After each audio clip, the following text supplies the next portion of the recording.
Autolite and its 98,000 dealers bring you Mr. Charles Laughton in tonight's presentation of Suspense.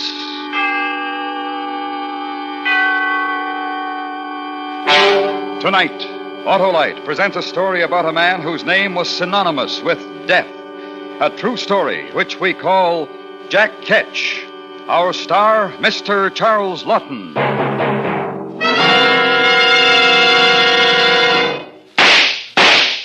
Hey, Sheriff, are you shooting at me? Sure am, Wilcox. You know someone who fires faster than me? Why, I'm the fastest. No, wait a minute. Not someone, Sheriff, something. A spark plug. A spark plug? Sure, a spark plug must fire at the rate of 1,000 times a minute at normal driving speeds to give you the smooth performance and economy you expect from your car. And that's why you should have your spark plugs in your car checked regularly by your Autolite spark plug dealer. Well, suppose he finds they aren't in perfect shape, Wilcox. Well, if they're worn out or wrong for your style of driving, he will replace them with ignition-engineered Autolite spark plugs. The spark plugs that are world famous for quality and performance. How do I locate my nearest Autolite spark plug dealer? Just look for the dealer displaying the Autolite spark plug sign. Or call Western Union by number and ask for Operator 25.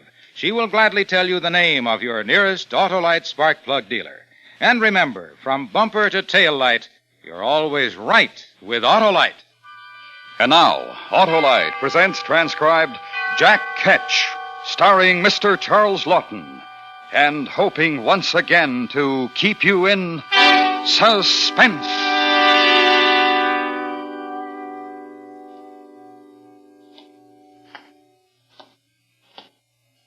Evening, Mr. Price. Evening, William. Cold enough.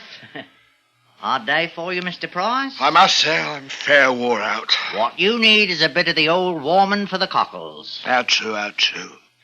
It's cruel work for a man in this weather. Well, you hop down to the Blue Ball, Mr. Price. Have yourself a dollop. I'd thought of it, but I happen to be a little short of funds tonight, William. I wonder if you... Oh, here. Have one for me, Mr. Price. Oh, it's very nice of you, I must say, William. Very nice. Good night.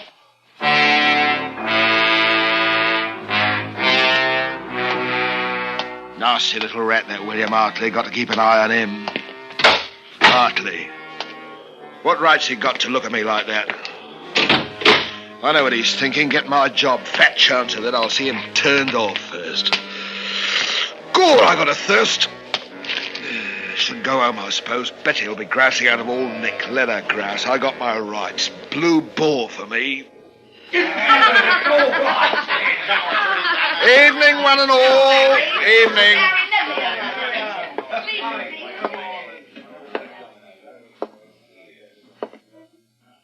Evening, Mr. White. Mrs. White. Mr. Loam. Oi, Granny, spry as ever. Here. Here, what's all this? Somebody dead? So that's the way it is it? Keeper! Ale! I said ale! Ale! Perhaps you didn't hear me the first time. Can you pay for it? Yeah, I can pay for it. And more, don't worry about me. I can pay for anything. You hear that? All of you. I don't need a bloody one of you. You'll all come to me one of these days. Ale. I heard the watchman are looking for somebody. He don't pay his debts, and he's going to Marshalsea prison for it. Who said that? Who said it? I wonder who's going to get Jack Ketch's job when he's out of office. Who called me that? My name is Price. John Price. John Price! John Price! You hear what I say? John Price. Oh, I have such an horrible pain in me throat, Mr. Ketch, dear. Do you have a cure? Got any old clothes for sale today, Mr. Ketch? Jack Ketch! Jack Ketch! Shut your faces, a lot of you. Stop, I'll do you a mischief. That's what you hear. You! Stop it! Here. That's enough. There'll be none of that in here. If you want your ale, come over to the table and drink it. Otherwise, out. Sorry I lost my temper. I'm sorry. just very tired tonight. Accept my apologies, Keeper. I don't accept nothing from you except your money. I have to do that because I have to serve you. My charter says so. If any trouble from you and out. That's a fact, and don't forget it.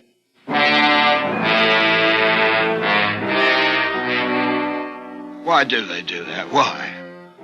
It's always like this. Either they won't say a blinking word or behave in that awful way. Can't they understand?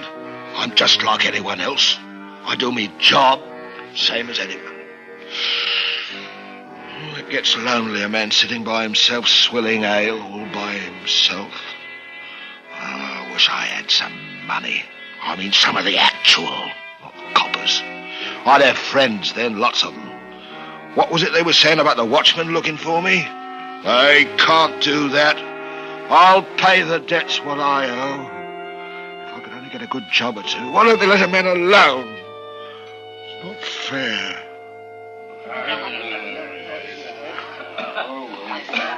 It's not fair. What ain't fair, Mr. Price? Who's that? Oh, William Hartley. You, got off late tonight, didn't you? That's right, Mr. Price. Having a bit of a guzzle, eh? I will not stand familiarity, William Hartley, and kindly remember your place and station. No offence intended. None taken, I owe. Granted. Mind if I sit down with me mug? I don't mind. Oh, long hours, short pay. That's the way of it. William Hartley, why do you talk to me? Why not, Mr. Price? You're my superior, ain't you? In a way. I have to talk to you. I don't want you to have to. I want you to want to. I sympathise. I want a friend. I want people to smile at me on the streets and talk to me and like me. Oh, you've got a burden, Mr. Price, and no mistake. William, how would you like to lend me 5 sovereigns? I could pay you back with interest. I've got 1 or 2 odd debts to pay. I heard about that, Mr. Price. Harry White was saying... Harry White, what's he know? He's out of my job like you, William Hartley. You don't pull the wool over my eyes. I know. How could you think such a thing, Mr. Price? Remember, I'm not out of office yet. Remember. You stay nice to me, William, because I have a position. How about a couple of sovereigns? I know you've got it, so there's no use... I'd like to oblige, Mr. Price, so help me I would. But my wife's expectant again, and you know how it is with another mouth to feed. How about a copper's worth of ale, then? You know, I was going to buy one for you, Mr. Price, but when I reached into my pocket, I found I'd just enough for me own mug. William Hartley, you're a dirty, sneaking little liar. Oh, Mr. Price. Don't you never find yourself in trouble?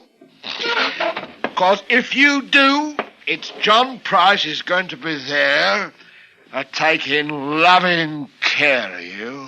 Oh, Harry, you are a one. Now, you stop it. Anyone would think that we... Hello, Mr. White. Mrs. White. Good evening. Come on, Elizabeth. Time to be going out. All right, Harry. I said hello, that's all. I didn't do no harm, just hello. Well, hello, that's all.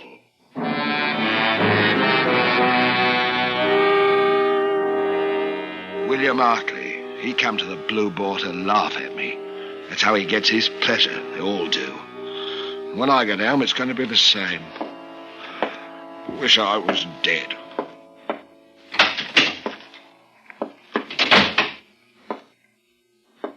John Price, that you? Where you been? I had a piece of mutton on the table at 6 o'clock. Hello, Bet. How's the kid? Where you been? Why? I should have knowed. You been boozing at the Blue Boar. Spent every blessed penny. I was tired, Bet. I thought a sup would help. Sup? Sweetheart, we got a few shillings put by, haven't we? Oh, No, you don't. He's desperate, Bet Girl. They'll have me in debtor's prison. I had the talk tonight. Do you good. Don't say that, love. I only need it for a week or two at the most. I've got to raise every penny I can. That money's for me and the kid. You don't touch a farthing. I lose me job. Don't make me laugh. Your job. Call that a job? I'm ashamed. I'm ashamed to have people know my name. Now, Bet, I'm your husband. It's your duty to obey me. You give me what money you've got in the house, or I'm... Or what? What'll you do, Jack Ketch? Betty! What'll you do to Mrs. Jack Ketch? You murderer! Murderer! My husband? What's he do for an honest living? Why, he's a murderer. Mother, what does Daddy do? He's got a lovely job, Sonny. Didn't you know? Yes, dear old Dad turns people off for our bread. Here's Jack Ketch, the groom of the ladder, the public hangman. Hangman! I'll smash you!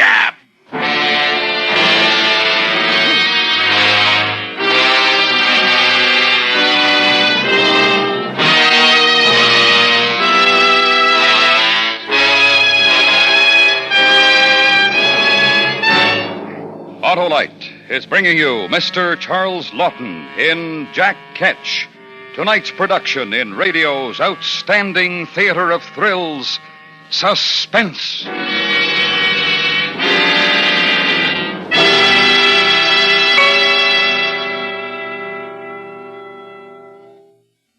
Say, Wilcox, what's this I hear about the Autolite resistor spark plug? Why, Sheriff, it's acclaimed as the most able, amazing, and ambitious advance in spark plugs for automotive use in the past 20 years. Yes? Well, inform me why, Wilcox. Well, you see, Sheriff, the Autolite resistor spark plug has something extra. That extra is the exclusive Autolite 10,000 ohm resistor that's built right into the spark plug for extra advantages important to every motorist. But what's that mean to me, Wilcox? It means that the built-in resistor in the Autolite resistor spark plug permits a wider gap setting, which makes possible advantages such as smoother engine performance, quick starts, and double spark plug life. That's why Autolite resistor spark plugs are used as original equipment on many leading makes of our finest cars. So, friends, visit your nearest Autolite spark plug dealer soon. He carries a complete line of Autolite spark plugs for every use. And remember, from bumper to tail light, you're always right with Autolite. And now, Autolite brings back to our Hollywood soundstage Mr. Charles Laughton in Elliot Lewis's production of Jack Ketch, a tale well calculated to keep you in suspense.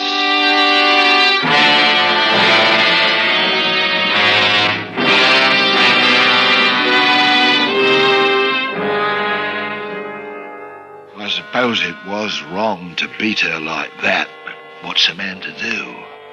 So what with me debts and what I done to Bet, here I am in Marshalsea prison. Not the first time I've been here, but what a stinking hole. Phew. All of us together, the muck of London, men, women, and dogs. There's one lad that ain't so bad coming yesterday. He's got learning, a gentleman, you can see that. Thomas Lovelace, his name. He's in debt to his eyes. £2,000. I'll be here until I rot, Price. I wouldn't say that, sir. There's always hope. You've been here before? 3 times, sir. This is my 4th and always for debt. Of course, there was the matter of my wife, Betty, this time. What did you do for a living, Price? Shh. Why, what's the matter? Hadn't you noticed the others? They never talked to me, sir. Hadn't you noticed? No, not particularly. I'll tell you why. Because I was in the employ of His Majesty. In service to the Crown, that's why. That's why they don't talk to you? I suppose you won't either, sir, when I tell you, but you'll find out in a day or so anyhow. What's the use? I'm the hangman. Hangman? Hangman? But I thought that Jack... Shh! That's what they call me. Oh. I thought so. Go on, sir. I won't trouble you. You're a gentleman. You don't want the likes of me. Well, you haven't got a very savory reputation, you know, Price. It was me job. Somebody had to do it. I've heard that you rather enjoyed it. That is a lie. And what about the poor devils who paid you to put them out of their misery quickly? Well, I was happy to oblige. Poor souls. Sometimes they give me a few pence to help them through the awful passage to heaven. But Lord bless you, I did my best. And if they didn't have any money? Well, I wouldn't hold it against them, you know. Of course, I'm not denying that a nice, neat rack or press job was worth a few shillings extra, but wouldn't you have taken the money, I ask you now, wouldn't you? I wouldn't have had your job, Price. Not for £1 million. Oh, well, that's the way of it. Each man to what he knows. Right, Mr. Lovelace? My profession is hangman. Yours is to be a gentleman. Am I right, sir? And we're both in debtor's prison. That gave him something to think about. He wasn't so high and mighty after that.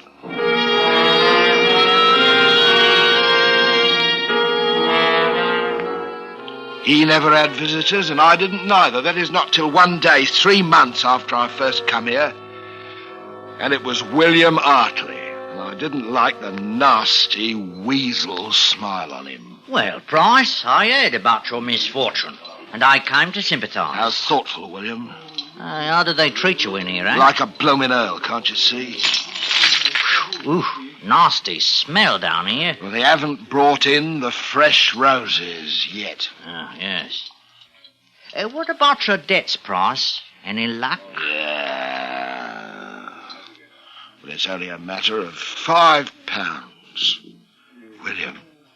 William Hartley, you didn't you? You came here to help me? You're going to lend me the money? Have I misjudged you, William, my good friend? You haven't misjudged me, Price.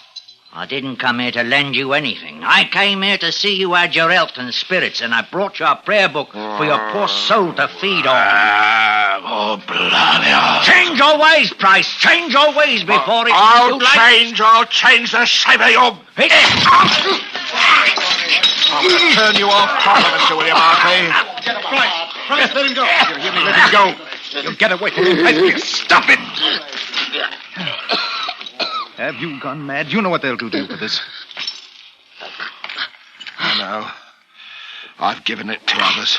You shouldn't have done that, Price. I won't forget. You'll pay for that.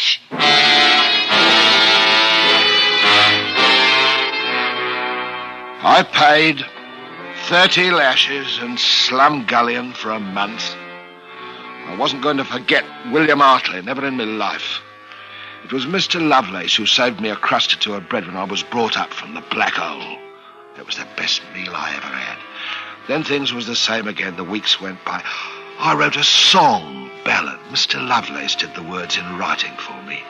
I called it The Man of Destiny's Hard Fortune, whereby his hopeful harvest is like to be blasted.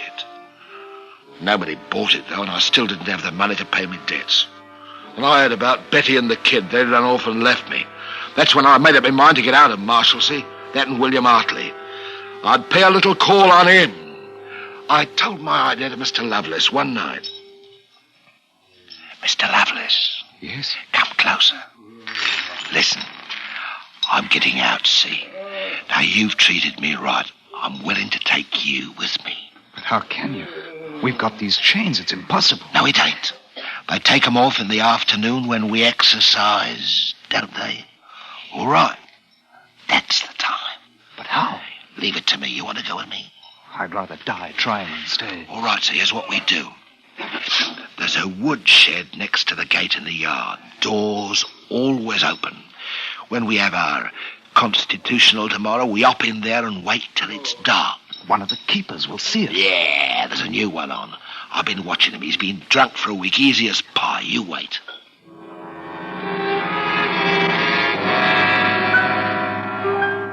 The next day we did it. Stayed hiding behind the wood until night. Felt funny without the chains on after so long.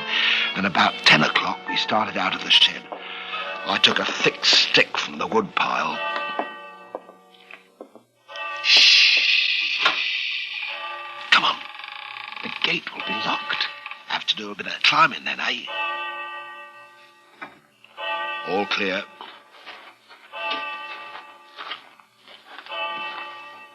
Look, keeper, he's asleep. We have to pass him, supposing he wakes up. He won't.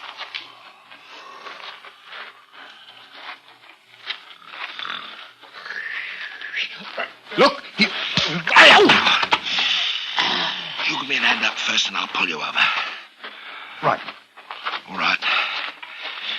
hand. All right. Up you come. And there's London. Ain't that the loveliest sight? William Hartley's out there in it. Come on.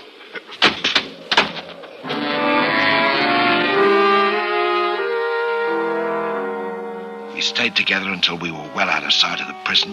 Then Mr. Lovelace said goodbye. I'll leave you here, Price. I can't thank you enough for helping me. We shan't meet again, I suppose, but I'll always remember you. Goodbye.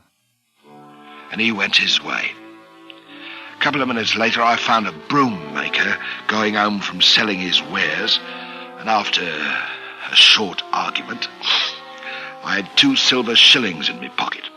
I tossed for it. William Hartley now, or later. My first one. And that took me to the nearest alehouse in Bunhill Fields. Hartley would have to wait, but not for long. I was going to do him a mischief, pay the little scut back before the night was out.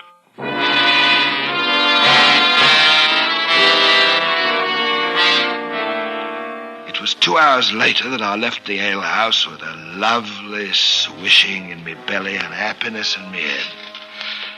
Being drunk, I couldn't on me life remember what it was I had to do. I knew there was something.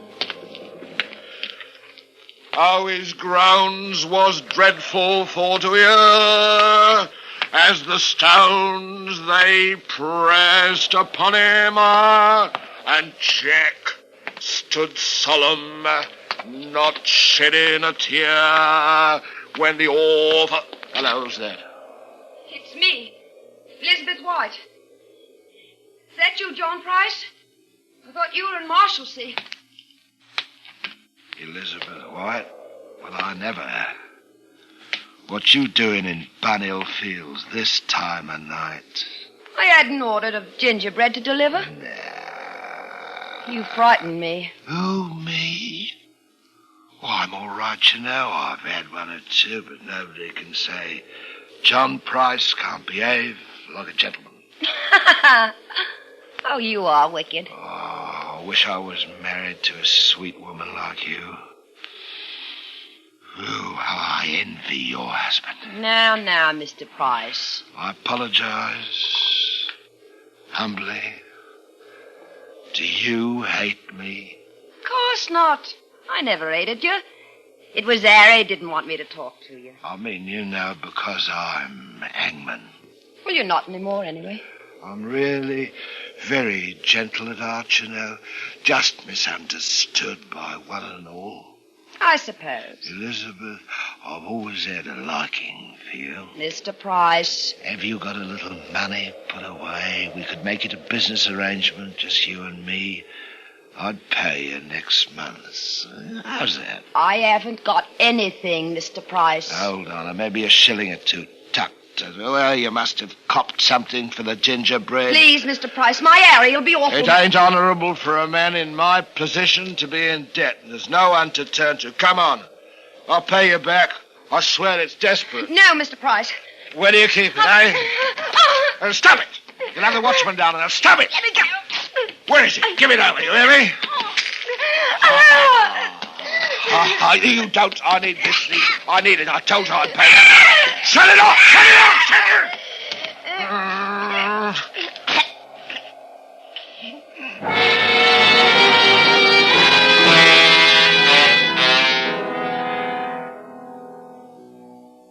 Well, here we are again. Newgate this time. The watchman got me, but it was too late for Elizabeth White. Afraid I done her in. Poor soul. I'm to hang for it, so there you are. I can hear them coming for me now. I'd like a last swig or something to see me on my way.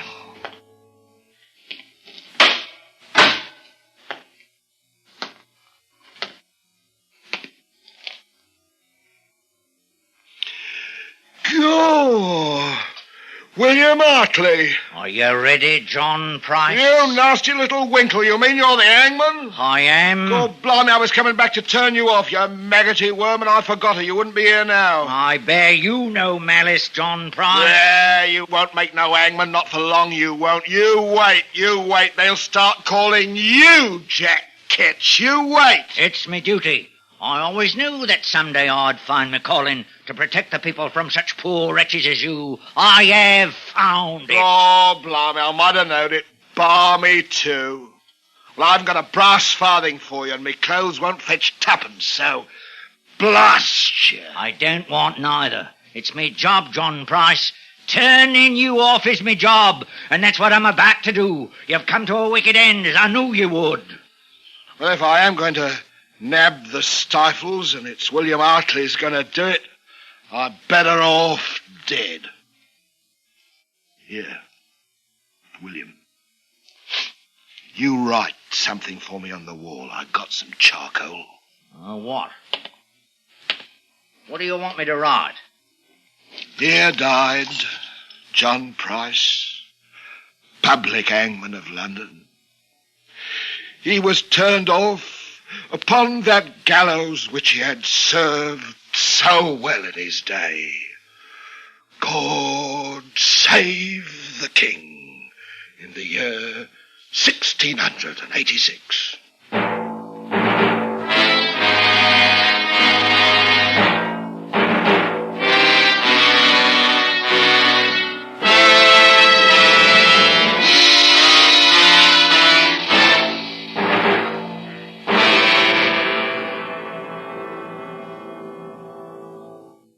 Suspense. A true story presented by Autolite. Tonight's star, Mr. Charles Laughton, will return in just a moment. This is Harlow Wilcox speaking for Autolite, world's largest independent manufacturer of automotive electrical equipment. Autolite is proud to serve the greatest names in the industry. They are members of the Autolite family, as are the 98,000 Autolite distributors and dealers in the United States and thousands more in Canada and throughout the world. Our family also includes the nearly 30,000 men and women in 28 great Autolite plants from coast to coast, and in Autolite plants in many foreign countries, as well as the 18,000 people who have invested a portion of their savings in Autolite. Every Autolite product is backed by constant research and precision built to the highest standards of quality and performance. So remember, from bumper to tail light, you're always right with Autolite.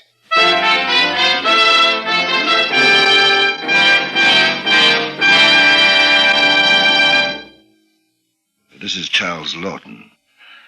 Next week, the third member of our first drama quartet will be your guest. Mr. Charles Boyer will appear as a man who successfully played both sides of the law. Vidocq's last case is the story, and it will be heard next week on Suspense. Jack Ketch was written for Suspense by Anthony Ellis. Suspense is transcribed and directed by Elliot Lewis. Music was composed by Lucian Morowick and conducted by Lud Gluskin. In tonight's story, Joe Kearns was heard as Hartley. Featured in the cast were Joan Banks, Doris Lloyd, Ben Wright, Raymond Lawrence, and Ramsey Hill. Charles Laughton may be seen in the fall tour of the first drama quartet's presentation of Don Juan in Hell by George Bernard Shaw. For the location of your nearest Autolite spark plug or Autolite battery dealer, or your nearest authorized Autolite service station, phone Western Union by number and ask for operator 25. Switch to Autolite. Good night. This is the CBS Radio Network.